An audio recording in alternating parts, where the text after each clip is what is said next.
أعوذ بالله من الشيطان الرجيم بسم الله الرحمن الرحيم. Allah bukan hanya senang kepada kata-kata istighfar. Allah bukan hanya akan pasti menghapus dosa-dosa orang yang beristighfar, tapi yang lain Allah juga selain menghapus dosa-dosa kita, setiap kali kita beristighfar Allah kasih hadiah loh. Jadi bukan cuma Allah nge-read, Allah typing, Allah ngebales, Allah ngechat sama kita, tapi Allah juga tiba-tiba ngirim gosen. Tiba-tiba di rumah kita, Bu, ini ada yang ngirim, Mas, Kak, Bang gitu, ini ada yang ngirim gosen. Pas dibuka hadiah dari siapa? Dari Allah. Coba, Allah itu bukan cuma seneng kalau kita bilang maafin saya ya Allah, langsung Allah read, langsung Allah typing, ya udah dimaafin. Bukan cuma segitu.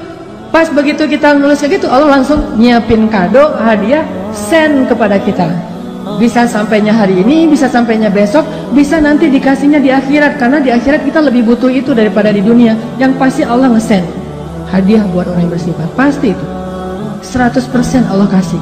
Cuman ada yang dikasihnya sekarang, ada yang kasihnya ntar sore, ada yang dikasihnya besok, ada yang dikasihnya someday, ada yang kasihnya next time pas nanti kita di akhirat. Yang jelas Allah pasti ngasih kita hadiah. Makanya kalau kita udah istighfar, kita tuh kayak astagfirullahaladzim, astagfirullahaladzim ya Allah, berarti udah dimaafin dosa. Plus kita bayangin, aduh saya punya hadiah nih dari Allah nih, surprise, cuman belum tahu nanti Allah kasih kapan. Begitu kita butuh Allah kasih. Kayak 3 orang yang terkurung di dalam gua kan, hadis populer itu. 3 orang terkurung di dalam gua, yang membuat mereka bisa selamat apa? Hadiah-hadiah terhadap amal soleh mereka di masa lalu kan ya. Yang tadi kita baca di ayat ketiga, Allah pasti membalas setiap kebaikan dengan kebaikan. Allah pasti balas. Istighfar itu bagi Allah itu kebaikan. Padahal istighfar itu kewajiban gitu ya. Namanya orang berbuat salah kan wajib minta maaf kan. Tapi bagi Allah itu bukan cuma kewajiban, kebaikan. Coba, kalau kita ada orang minta maaf ke kita, kita bilang wajar sih, orang dia salah pasti minta maaf dong. Tapi kalau Allah ngelihatnya nggak kayak gitu, dia baik banget ya mau minta maaf gitu. Coba, kurang baik apa Allah sama kita? Coba kalau kita disakitin orang,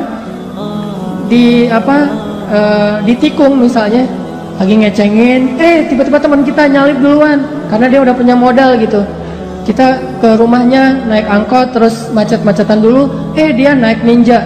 Udah sampai di rumahnya, pas kita datang, nih ninja siapa ya? Jangan-jangan ninja kakaknya gitu. Ternyata dia udah duluan, Pak, lagi PDKT sama calon mertua. Kan kita disalip tuh. Pulang dia bilang, maaf ya, gua nyalip lo, gua tahu sih lo mau ke situ.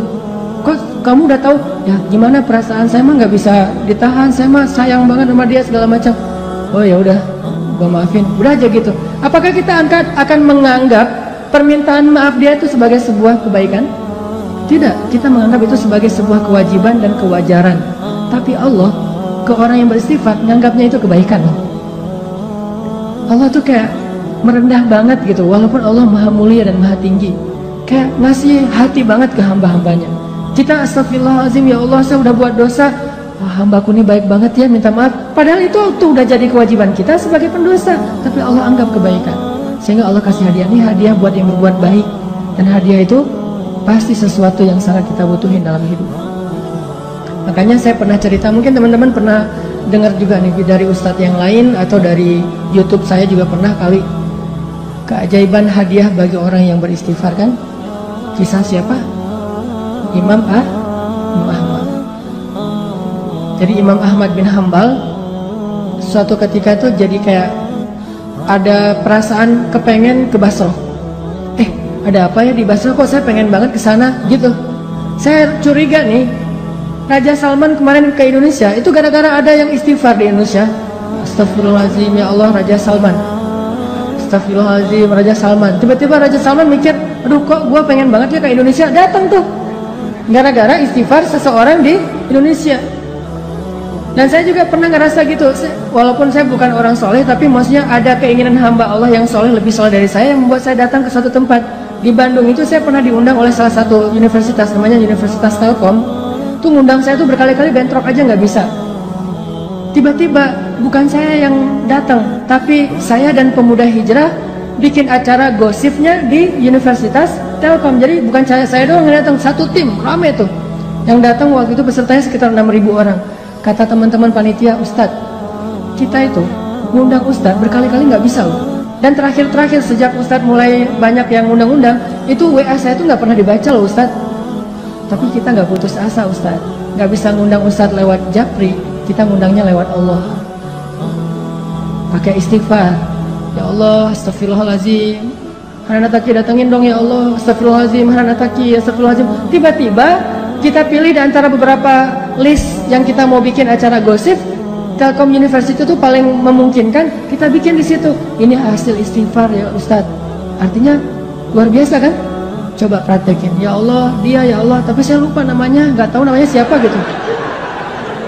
Pokoknya kurang lebih wajahnya tuh mirip-mirip Claudia gitu ya Allah, gitu-gitu. Tapi cek dulu ya, itu orang masih sendiri atau sudah berpasangan. Jangan sampai dia cerai. Kenapa dia cerai? Istighfar kita kan nggak boleh ya. Beristighfar demi orang lain putus gitu, nggak boleh. Pasti orangnya harus single dulu. Ya astagfirullahaladzim, astagfirullahaladzim. Pas kita ada hajat, ya Allah beri saya jodoh yang solehah, yang hafizah, yang qanitah, yang apa segala macam. Pas ketemu benar, Neng, kak namanya siapa? Solehah, qanitah, hafizah gitu. Sesuai dengan permintaannya. Walaupun dia baru belajar tahsin 1 gitu, tapi namanya solehah, qanitah, hafizah.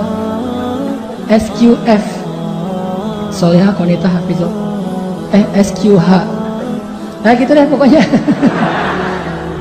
Jadi Imam Ahmad, by the way teman-teman, Imam Ahmad itu ulama dengan hafalan hadis yang terbanyak loh. Tahu berapa hafalan hadis Imam Ahmad? Kalau kita kan hafal hadis itu 1 ya, dari dulu sampai sekarang. Innamal a'malu ini. Kalau Imam Ahmad 1 juga, 1 juta. Hafalan hadisnya 1 juta. Imam Syafi'i aja gurunya Imam Ahmad itu respect banget, takjub sama Imam Ahmad. Imam Syafi'i tahu sendiri kan, yang hafalannya itu gimana? Kalau baca buku, beliau takut hafal. Baca buku takut hafal. Jadi kalau dia baca buku 2 halaman gitu, 1 halaman ditutup. Aduh, saya takut nih kehafal. Ditutup dulu biar nggak kehafal. Coba kita tuh, aduh gimana ya cara hafal? Imam Syafi'i, aduh khawatir kehafal, nggak sengaja. Nggak sengaja kehafal. Kita mungkin satu-satunya yang kita hafal nomor telepon, cuma nomor telepon si dia. Kadang nomor telepon sendiri juga nggak hafal loh. Ustaz, nomor teleponnya berapa? Ntar ya, cari dulu. Tapi kalau nomor istri saya aja saya hafal banget tuh.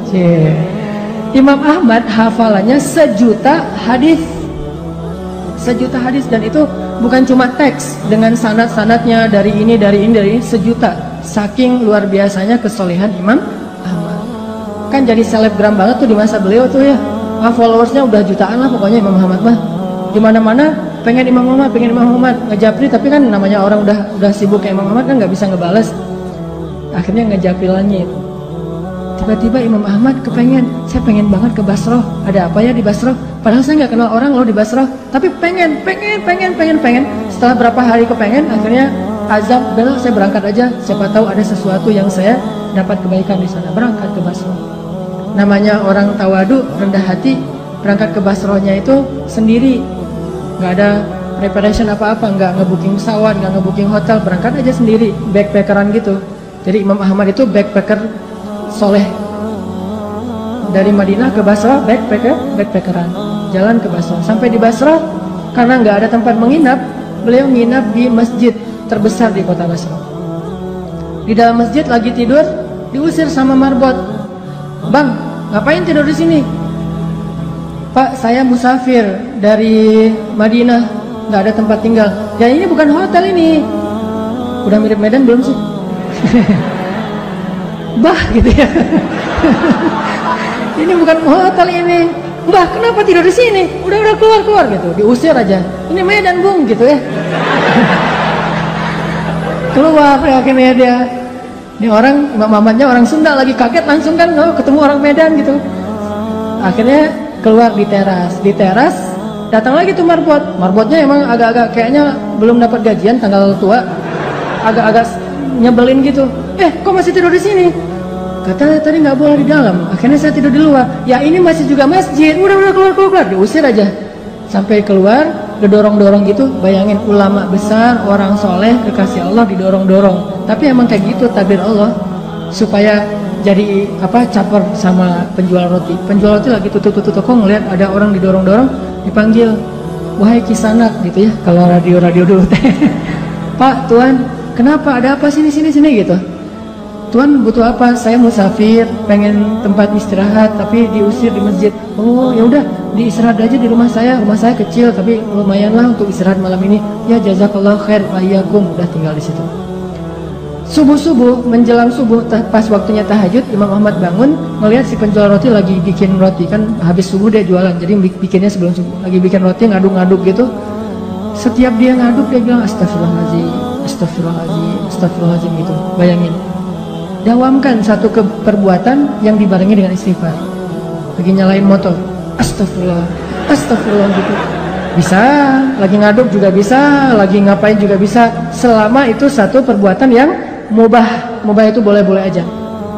Jangan sambil berbuat dosa istighfar gitu. Atau istighfar tapi asik. Gimana istighfar tapi asik? Istighfar sambil main PlayStation. Wah, astagfirullahaladzim gitu. Nah, itu mah nggak boleh ya. Itu namanya mencampur adukan antara hak dan wala talbisul haqqa bil batil. Janganlah kalian mencampur adukan hak dan batil. Astagfirullahaladzim. Daripada ngelamun, daripada bengong gitu, mending daripada bersiul, ya udah astagfirullah aja. Walaupun mungkin bersiul boleh-boleh aja, tapi yang nggak dapat pahala, walaupun nggak dosa juga gitu. Astagfirullah. Imam Ahmad perhatiin, ini saya ngelihat udah 10 menit istighfar melulu. Didatengin sama Imam Ahmad. Tadi kepo juga. Mas, Bang, kan di Medan ya, Bang. A gitu. Oh, orang Bandung ya. Bang, saya lihat abang istighfar terus setiap ngaduk ini. Ya, kenapa? Enggak, saya penasaran aja, udah berapa lama kayak gitu?